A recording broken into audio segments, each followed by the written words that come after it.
ಸ್ವಾಭಿಮಾನಿ ನ್ಯೂಸ್ಗೆ ಸ್ವಾಗತ. ಇಂದಿನ ಪ್ರಮುಖ ಸುದ್ದಿಗಳು.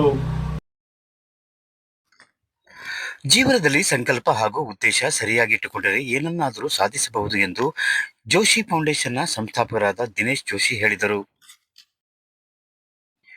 ಅವರು ಸಾಗರದ ಪತ್ರಿಕಾ ಭವನದಲ್ಲಿ ಪತ್ರಕರ್ತರು ಮತ್ತು ಪತ್ರಿಕಾ ವಿತರಕರ ಮಕ್ಕಳಿಗೆ ನೋಟ್ಬುಕ್ ವಿತರಣಾ ಕಾರ್ಯಕ್ರಮದಲ್ಲಿ ಭಾಗವಹಿಸಿ ಮಾತನಾಡಿದರು. ತಾವು ಓದುವ ಸಂದರ್ಭದಲ್ಲಿ ಶಿಕ್ಷಣ ಕಲಿಯುವಾಗ ಇದ್ದ ಆರ್ಥಿಕ ಸಂದರ್ಭವನ್ನು ನೆನಪಿಸಿ ತಮ್ಮ ಅನುಭವ ಹಂಚಿಕೊಂಡರು. ತಾನು ಕಲಿತ ವಿದ್ಯೆ ತನಗೆಲ್ಲವನ್ನು ನೀಡಿದೆ, ಅದರಂತೆ ಈ ಸಮಾಜದ ಋಣ ತೀರಿಸುವ ನಿಟ್ಟಿನಲ್ಲಿ ನನ್ನ ಕಿರುಸೇವೆ ನಿರಂತರವಾಗಿ ನಡೆಯುತ್ತಿದೆ ಎಂದರು. ಈ ಸಂದರ್ಭದಲ್ಲಿ ಹಿರಿಯ ಪತ್ರಕರ್ತ ಮಾಸಾ ನಂಜುಂಡಸ್ವಾಮಿ, ಶೃಂಗೇರಿ ಶಂಕರ ಮಠದ ಧರ್ಮದರ್ಶಿ ಅಶ್ವಿನಿ ಕುಮಾರ್, ನಾರಾಯಣಮೂರ್ತಿ ಕಾನ್ಗೋಡು, ಬದ್ರಿನಾಥ್, ಕಾರ್ಯನಿರತ ಪತ್ರಕರ್ತರ ಸಂಘದ ಅಧ್ಯಕ್ಷ ಗಣಪತಿ ಶಿರಳಗಿ, ಟ್ರಸ್ಟ್ ಕಾರ್ಯದರ್ಶಿ ಎಸ್ವಿ ಹಿತಕರ್ ಜೈನ್, ಪತ್ರಿಕಾ ವಿತರಕರ ಸಂಘದ ಅಧ್ಯಕ್ಷ ರಮೇಶ್ ಸೇರಿದಂತೆ ಅನೇಕರು ಉಪಸ್ಥಿತರಿದ್ದರು. ಅವರು ಇಲ್ಲಿ ಅವಶ್ಯರು ಓದಿದ್ದು ಇಲ್ಲಿ ಸರ್ಕಾರಿ ಜೂನಿಯರ್ ಕಾಲೇಜಲ್ಲಿ. ಆದರೆ ಅವಾಗ ಮನೆ ತುಂಬ ಮಕ್ಕಳು, ಆ ಬಡತನ, ಅಂತಹ ಸಂದರ್ಭದಲ್ಲಿ ಅವರು ಆ ಶಿಕ್ಷಣ ಸ್ವಾನಂದಾಮೃತ ತೃಪ್ತಾಯ ಶ್ರೀಧರಾಯ ನಮಃ. ಆತ್ಮೀಯ ಬಂಧುಗಳೇ, ನಾವು ಜೀವನದಲ್ಲಿ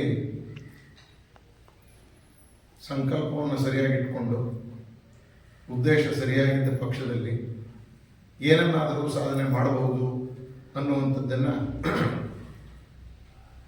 ಭಗವಾನ್ ಶ್ರೀಧರರ ಆಶೀರ್ವಾದದಿಂದ ಭಗವಂತ ಆ ಸ್ಥಿತಿಗೆ ನಮ್ಮನ್ನು ಕರ್ಕೊಂಡು ಹೋಗಿರತಕ್ಕಂಥದ್ದು. ನಾವೇನನ್ನ ಸಮಾಜದಿಂದ ಪಡೆದಿದ್ದೇವೆ. ನಾನು ಮುಖ್ಯವಾಗಿ ನಮ್ಮ ಸಾಗರದ ಅಗ್ರಹಾರದ ಅನಂತೋಡಪುರನ್ನು ನಾನು ಈ ಸಂದರ್ಭದಲ್ಲಿ ಯಾವಾಗಲೂ ಜ್ಞಾಪಿಸ್ತೇನೆ.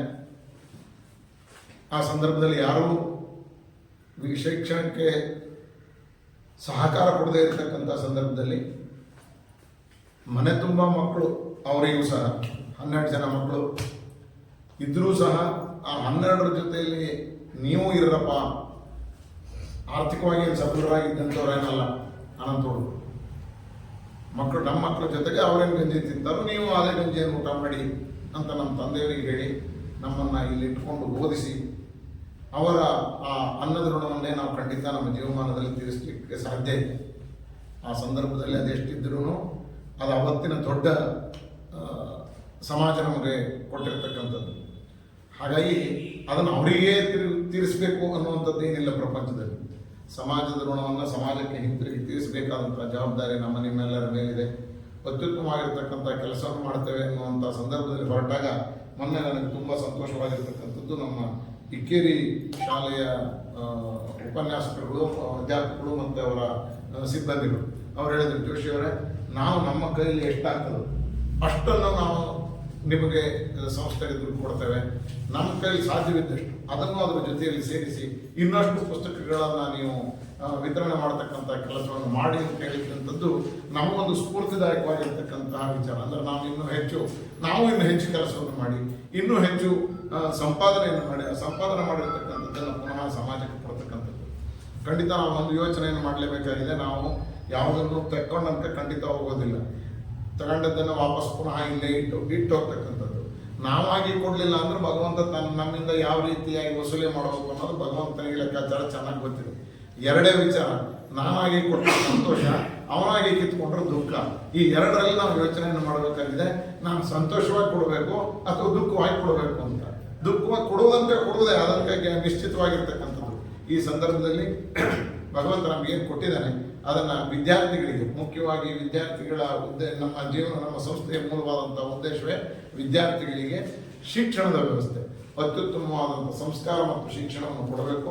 ಆ ಶಿಕ್ಷಣ ಓದ್ತಿರ್ತಕ್ಕಂಥ ಸಂದರ್ಭದಲ್ಲಿ ಅವರಿಗೆ ಬೇಕಾಗಿರ್ತಕ್ಕಂಥ ಉಚಿತವಾದ ಪುಸ್ತಕಗಳನ್ನು, ಪಠ್ಯಪುಸ್ತಕಗಳನ್ನು, ಯೂನಿಫಾರ್ಮ್ಗಳನ್ನು ಸರ್ಕಾರದ ಜವಾಬ್ದಾರಿ ಸರ್ಕಾರ ಕೊಡುತ್ತೆ. ಆದರೆ ನೋಟ್ ಪುಸ್ತಕಗಳನ್ನು ಸರ್ಕಾರ ಕೊಡೋದಿಲ್ಲ.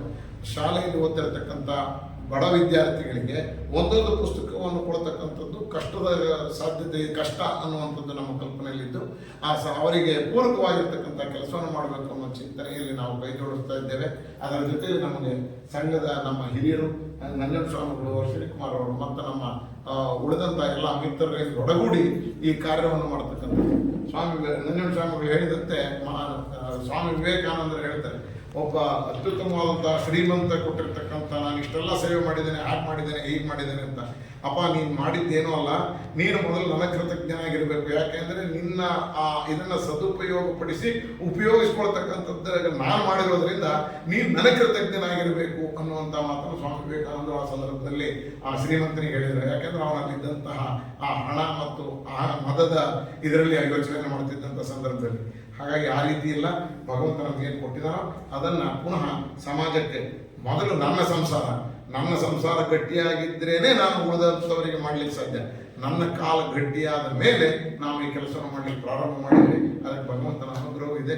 ಇದೇ ರೀತಿ ಮುಂದಿನ ದಿನಗಳಲ್ಲಿಯೂ ಈ ಬಾರಿ 25,000 ಪುಸ್ತಕಗಳನ್ನು ಇಡೀ ನಮ್ಮ ಹಾಸನ, ಬೇಲೂರು, ಶಿವಮೊಗ್ಗ, ನಮ್ಮ ಸೊರಬ ಮತ್ತು ಸಾಗರ ಈ ಪ್ರಾಂತ್ಯಗಳಿಗೆ ಏನಿಲ್ಲ ಅಂತಂದ್ರೂ ಸುಮಾರು ಒಂದು 100 ಶಾಲೆಗಳಿಗೆ ನಾವು ಪುಸ್ತಕಗಳನ್ನು ವಿತರಣೆ ಮಾಡಿದ್ದೇವೆ. ಯಾರ್ಯಾರು ಅವರಾಗಿ ಇಂಥ ಶಾಲೆಗಳಿಗೆ ಬೇಕು ಅಂತ ನಾವು ಅದಕ್ಕೊಂದು ಸಂಘಟನಾತ್ಮಕವಾಗಿ ಯಾವ ಶಾಲೆಗೆ ಪುಸ್ತಕ ಬೇಕು ಆ ಶಾಲೆ ಅಧ್ಯಾಪಕರುಗಳು ಮೊದಲನೇ ನಮಗೆ ಅದಕ್ಕೆ ಎಷ್ಟು ಬೇಕು ಅನ್ನುವಂಥ ಬೇಡಿಕೆಯನ್ನು ಕೊಟ್ಟಂಥ ಸಂದರ್ಭದಲ್ಲಿ ಆ ಸಂದರ್ಭೋಚಿತವಾಗಿ ಅಗತ್ಯತೆ ಎಷ್ಟಿದೆ, ನಮ್ಮಲ್ಲಿ ಎಷ್ಟಿದೆ ಅನ್ನೋದರ ಆಧಾರದ ಮೇಲೆ ಪುಸ್ತಕಗಳನ್ನು ವಿತರಣೆ ಮಾಡ್ತಕ್ಕಂಥ ಕೆಲಸವನ್ನು ಮಾಡ್ತಾ ಇದ್ದೀವಿ. ಬೇಡಿಕೆ ಇನ್ನೂ ಇದೆ. ಇದನ್ನು ಮುಂದಿನ ದಿನಗಳಲ್ಲಿ ನಾವು ಇನ್ನೊಂದಿಷ್ಟು ಶ್ರಮವನ್ನು ಹಾಕಿ ಮಾಡ್ತಕ್ಕಂಥ ಕೆಲಸವನ್ನು ಮಾಡ್ತೇವೆ ಅಂತ ಈ ಸಂದರ್ಭದಲ್ಲಿ ಹೇಳ್ತಾ ಎಲ್ಲರಿಗೂ ವಂದಿಸಿ ನಾನು ಮಾತು ಮುಗಿಸ್ತೇನೆ. ನಮಸ್ಕಾರ. ಕೊಡೋದಕ್ಕಿಂತ ತಗೊಳ್ಳೋನು ಶ್ರೇಷ್ಠ ಅಂತ ಹೇಳುವಂಥ ಮಾತನ್ನು ಹೇಳಿದಾಗ ಭಾಳ ಅದನ್ನು ನಾವೆಲ್ಲರೂ ಅದು ಮನಸ್ಸಿನಲ್ಲಿ ಇಟ್ಕೊಳ್ಬೇಕಾಗ್ತದೆ. ಹಾಗಾಗಿ ದಿನೇಶ್ ಜೋಶಿಯವರು ಹಾಗಾಗಿ ನಮ್ಗೆ ಆಪ್ತರಾಗ್ತಾರೆ.